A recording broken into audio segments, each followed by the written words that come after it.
Mga kabunyog, mga kabayan, tama naman itong obserbasyon ng marami, ganyan din ang obserbasyon natin. Hindi talaga dapat ang Senado, yung Senate Blue Ribbon Committee ni Marcoleta, hindi rin yung binuong Infracom o Tricom na pinangungunahan ni Congressman Terry Ridon, ang dapat mag-imbestiga sa mga maanumalyang flood control projects na yan.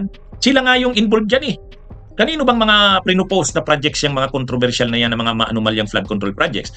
Kung hindi yan galing sa DPWH direkta mismo na nakalagay sa National Expenditure Program, na programa mismo ng DPWH, galing yan sa senador, galing yan sa congressman, at mas marami dyan ang sa congressman at senador.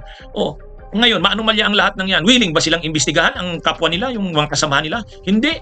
Sigurado, ang papangalanan nila dyan, iimbestigahan nila dyan, gigisahin nila dyan, ipapahiya nila dyan, yung contractor, yung DPWH, yun ang kaya nila. Pero pagdating dun sa mga kasamahan nilang senador, congressman, hindi.